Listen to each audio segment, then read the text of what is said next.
Olá, tudo bem com você? Os abusos contra crianças cresceram até 12 vezes na pandemia só aqui em São Paulo. Denúncias de agressões físicas, assédio sexual e abandono explodiram na cidade.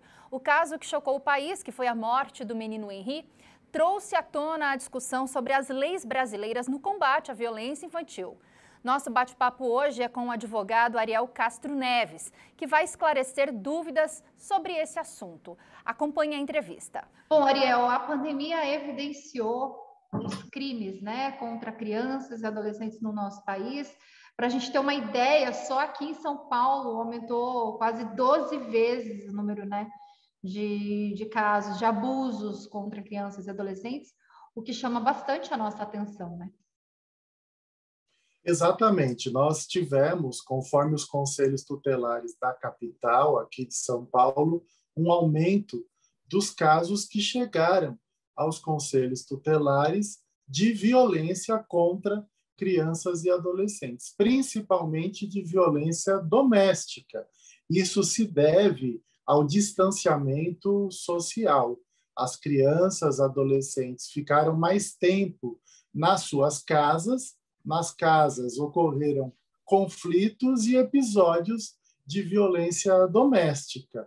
Então, muitas vezes, temos crianças e adolescentes confinadas com os seus agressores, com os seus algozes. Também temos números do Disque 100, do Ministério da Mulher e dos Direitos Humanos, de um aumento de ligações, de denúncias que chegaram ao sistema do Disque 100 em 2020. Tivemos 87 mil denúncias, aproximadamente, em 2019, que chegaram ao Disque 100.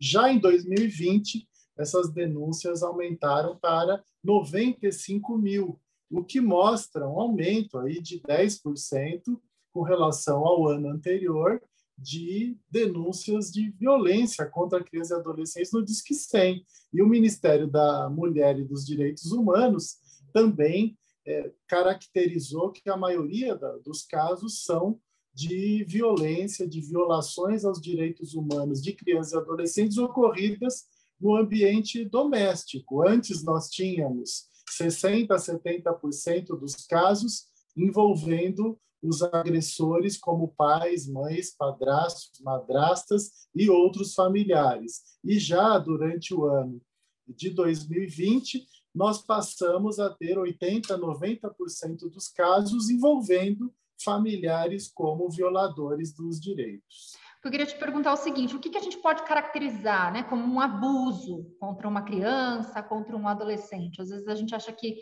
né, a palmada, a sentada, né, dar uma chinelada na criança, isso também a gente pode considerar uma violência?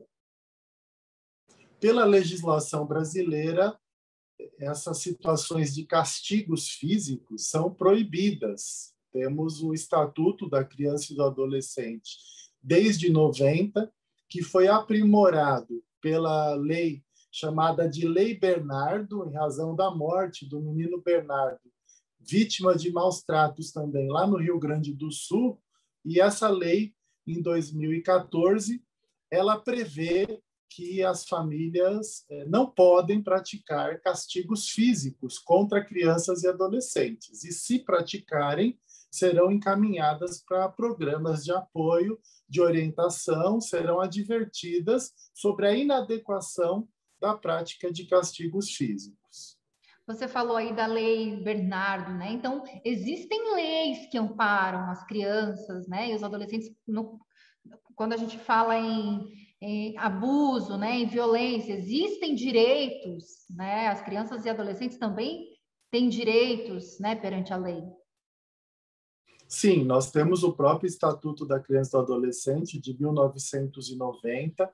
A Constituição Federal de 88 também prevê que crianças e adolescentes devem ser protegidas pela família, pelo Estado e por toda a sociedade, e que devem estar a salvo de qualquer forma de violência, de crueldade ou de exploração. Então, nós temos toda uma legislação no país de proteção e de punição também aos agressores e aos violadores. mas essas legislações não são devidamente cumpridas. Você perguntou sobre as formas de violações, as formas de violência. Temos as violências físicas, temos as violências psicológicas, temos as violências sexuais, temos os maus tratos, quando a criança não é cuidada adequadamente, ela é privada de alimentação, ou mesmo quando se praticam castigos, ou ela é explorada, inclusive em formas de trabalho infantil doméstico. Nesses casos, temos as situações de maus tratos, a falta também de cuidados com a higiene da criança, a situação de abandono de muitas crianças, como nós temos também uma outra tipificação no Código Penal do próprio abandono de incapaz. Temos, então, uma legislação bastante vasta que protege crianças e adolescentes e que também estabelece a responsabilização daqueles que cometem violências. Inclusive, a própria lei de tortura, ela trata também de uma punição para pais, mães responsáveis que torturem os seus filhos, que submetam eles a um intenso sofrimento físico e psicológico, como acontecia com o menino Henry, que agora cada vez mais estão claras as situações que ele já sofria tortura anteriormente, ele vivia num ambiente de terror e sempre sendo submetido a maus tratos e a práticas de tortura. Eu gostaria até, inclusive, de entrar nesse assunto do Henry, né? Ele já vinha dando sinais de violência, a babá já tinha percebido, mas eu gostaria de saber, né, para pessoas que, de repente, presenciaram ou perceberam alguma evidência de maus tratos, como que é possível fazer a denúncia, né? Como denunciar uma situação de maus tratos? A gente também teve recentemente um menino, né, que era mantido dentro de um barril acorrentado pelo pai, né? Como que um vizinho denunciou, inclusive?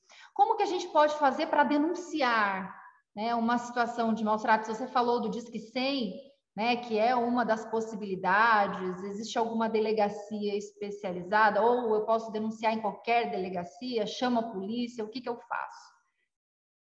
Sim, nós temos locais para que as denúncias sejam realizadas, inclusive de uma forma anônima. O Disque 100, a pessoa pode ligar de qualquer parte do Brasil de forma gratuita e pode pedir anonimato. E aquela ligação vai se transformar numa denúncia, o caso vai ser repassado para os conselhos tutelares, para as delegacias de polícia, para que seja devidamente apurado. Ou a pessoa pode procurar diretamente o conselho tutelar, é o órgão responsável por zelar pelos direitos de crianças e adolescentes, por verificar as denúncias e encaminhar também para as autoridades de investigação, como para as polícias, para as varas da infância e juventude, para as promotorias criminais. Em toda a cidade nós temos um conselho tutelar. As pessoas podem também procurar diretamente esses conselhos ou o Centro de Referência Especializado da Assistência Social, que é um órgão também do poder público vinculado às prefeituras, que atende crianças e adolescentes vítimas de violência. Mas nós precisaríamos ter centros de referências especializados em crianças e adolescentes para atender as crianças e adolescentes vítimas de violência com exclusividade. Isso nós não temos. E faltam também delegacias especializadas de proteção da criança e do adolescente. São Paulo mesmo não tem nenhuma dessas delegacias e os casos acabam sendo encaminhados para delegacias comuns ou para as delegacias de defesa da mulher. Ariel, é um assunto que realmente a gente tem que estar atento, né? A sociedade como um todo é um assunto realmente que precisa ser debatido, né? Que precisa ser discutido, né? Para evitar que situações como essa que aconteceram com o Henry, né, se repitam com outras crianças. Exatamente, é fundamental que nós tenhamos uma atenção maior de toda a sociedade, até porque a legislação prevê o dever de todos nós, enquanto família, Estado, sociedade, protegermos as crianças e adolescentes para que não fiquem submetidas a nenhuma forma de violência. E quem se omite diante desses casos pode responder até pelo crime de omissão de socorro. Lembrando que para denunciar é pelo Disque 100. Essa entrevista especial fica por aqui. Muito obrigada pela companhia. Continue ligado na programação do Hit Notícias. A gente se vê.